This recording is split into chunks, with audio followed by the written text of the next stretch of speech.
नमस्कार। आज हम एक बहुत ही दिलचस्प किताब पर गहराई से बात करने वाले हैं। जी हाँ। किताब का नाम है 4000 weeks time management for mortals. और इसके लेखक हैं ओलिवर बर्कमैन, जो द गार्जियन के लिए भी लिखते रहे हैं। हाँ, और वो मनोविज्ञान और आधुनिक जीवन की जो उलझने हैं उस पर अपनी गहरी समझ के लिए जाने जाते हैं। बिल्कुल। और इस किताब का जो शीर्षक है, मतलब 4000 हफ्ते, वही इसकी सबसे बड़ी और शायद सबसे चौंकाने वाली सच्चाई है। 4000 हफ्ते? हाँ, एक औसत इंसान की जिंदगी लगभग इतनी ही होती है। और ये किताब हमें यही बताती है कि कैसे हम इस सीमित समय को स्वीकार करके एक ज्यादा सार्थक जीवन जी सकते हैं। सही कहा। ये कोई आम टाइम मैनेजमेंट किताब बिल्कुल नहीं है जो आपको बताएगी कि और ज्यादा काम कैसे करें। नहीं, बल्कि ये उसके ठीक उल्टा है। बिल्कुल उल्टा। तो आज हम इसी पर चर्चा करेंगे कि ये किताब नए पाठकों के लिए क्यों जरूरी है और इसमें क्या-क्या खास है। जरूर। तो इस किताब का जो सबसे मुख्य तर्क है, हाँ। वो ये है कि आजकल के जो प्रोडक्टिविटी हैक्स हैं या जो तरीके हैं, हाँ, जो इंटरनेट पे भरे पड़े हैं। जी, वो अक्सर हमारी चिंता को कम करने के बजाय उसे और बढ़ा देते हैं। अच्छा। हम सब हमेशा सब कुछ खत्म करने की एक दौड़ में लगे रहते हैं। Getting everything done. हाँ, गेटिंग एवरीथिंग डन, हाँ। जो असल में असंभव है। और यहीं पर ये बात वाकई दिलचस्प हो जाती है। बर्कमैन कहते हैं कि जब हम ये मान लेते हैं, जब हम ये स्वीकार कर लेते हैं कि हमारा समय सीमित है और हम सब कुछ नहीं कर सकते, तभी हम असल में सही चुनाव कर पाते हैं। तभी हम उन चीजों को प्राथमिकता देना शुरू करते हैं जो सच में मायने रखती हैं। बिल्कुल। ये किताब हमें समय के साथ अपने रिश्ते पर फिर से सोचने के लिए मजबूर करती है।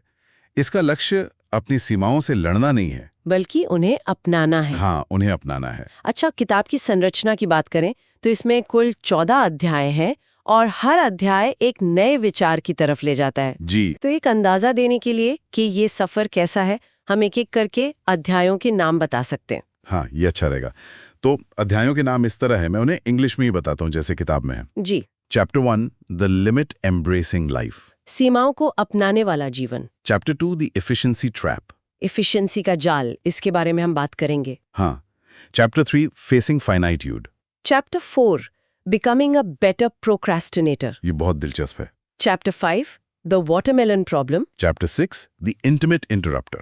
Chapter 7, We Never Really Have Time. Chapter 8, You Are Here. Chapter 9, Rediscovering Rest. Chapter 10, The Impatience Spiral. ये भी बहुत जरूरी है इसके समय में। Chapter 11, Staying on the Bus. Chapter 12, The Loneliness of the Digital Nomad. Chapter 13, Cosmic Insignificance Therapy. और आखिर में Chapter 14, The Human Disease. इन नामों से ही पता चलता है कि ये किताब कितनी गहरी और अलग है। मतलब एफिशिएंसी ट्रैप से लेकर कॉस्मिक इनसिग्निफिकेंस थेरेपी तक हर अध्याय एक नई परत खोलता है। बिल्कुल। तो चलिए कुछ प्रमुख सीखों पर बात करते हैं। आपने अभी एक नाम लिया, कॉस्मिक इनसिग्निफिकेंस थेरेपी। इस सुनने में थोड़ा भारी लगता है, इसका क्या मतलब है? हाँ, ये सुनने में भले ही अजीब लगे, पर ये एक बहुत ही मजेदार कॉन्सेप्ट है। अच्छा। इसका मतलब है कि जब हम ब्रह्मांड के विशाल पैमाने पर अपने जीवन को देखते हैं, मतलब अरबों साल, खरबों आकाशगंगाएं, हाँ। तो हमारी जो रोजमर्रा की चिंताएं हैं, हमारी नाकामयाबियां, यहाँ तक कि हमारी सबसे बड़ी उपलब्धियां भी बहुत छोटी लगने लगती हैं। मतलब ये एहसास कि हम कितने छोटे हैं, ये हमें एक तरह से मुक्त करता है। बिल्कुल। ये हमें उस दबाव से मुक्त करता है कि हमें कुछ महान बनना है, दुनिया बदलनी है। वो सारा प्रेशर हट जाता है। तो इसका मतलब ये है कि हम छोटी छोटी रोजमर्रा की चीजों में भी गहरा अर्थ खोज सकते हैं। हाँ, वही तो इसका मकसद है। जैसे किसी प्रियजन की देखभाल करना, किसी दोस्त से देर तक बात करना, या किसी के लिए बस खाना बनाना। ये किताब कहती है कि असली सार्थकता इन्हीं छोटे वास्तविक कामों में है, ना कि किसी बड़ी काल्पनिक उपलब्धि में। किताब में एक और चौंकाने वाला विचार है जिस पर मुझे बात करनी है। जी। बिकमिंग अ बेटर प्रोक्रेस्टिनेटर, मतलब एक बेहतर टालमटोल करने वाला बनना। इसका क्या मतलब है? ये तो हर उस सलाह के खिलाफ है जो हमने सुनी है।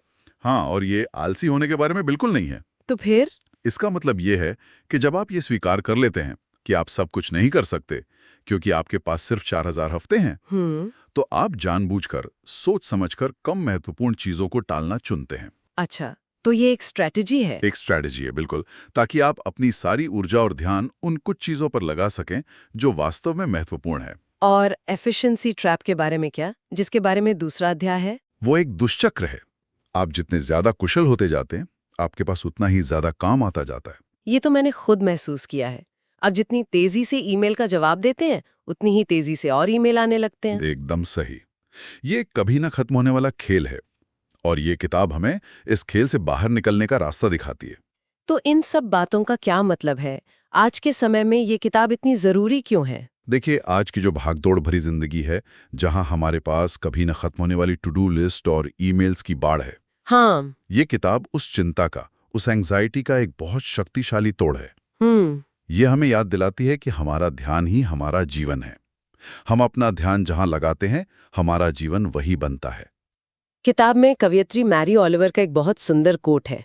जी। Attention is the beginning of devotion, यानी ध्यान ही भक्ति की शुरुआत है। बहुत खूब। और ये किताब हमें ये सवाल करने पर मजबूर करती है कि क्या हम अपना ध्यान उन चीजों पर लगा रहे हैं जो हमारे मूल्यों से मेल खाती हैं, सही बात है। या हम बस रिएक्ट कर रहे हैं। अंत में मुझे लगता है ये किताब हमें सफलता के जो बाहरी पैमाने हैं, हाँ, जो समाज ने तय किए हैं, उनके बजाय अपनी शर्तों पर एक सार्थक जीवन बनाने के लिए सशक्त करती है। बिल्कुल, एक ऐसा जीवन जो शायद बाहर से साधारण दिखे लेकिन अंदर से भरपूर हो। तो आप बताइए कौन सी बुक का रिव्यू करना है कमेंट्स में। तो फिर मिलते हैं नेक्स्ट बुक के रिव्यू में। जी, और हाँ, इस बुक का डिटेल वर्जन अगर आप चाहते हैं तो वो भी जरूर बताएं, क्योंकि ये तो बस एक छोटी सी समरी है कि बुक में क्या है। हाँ, इस पर तो और भी बहुत गहराई से बात हो सकती है। तब तक के लिए पढ़ते रहिए, बढ़ते रहिए।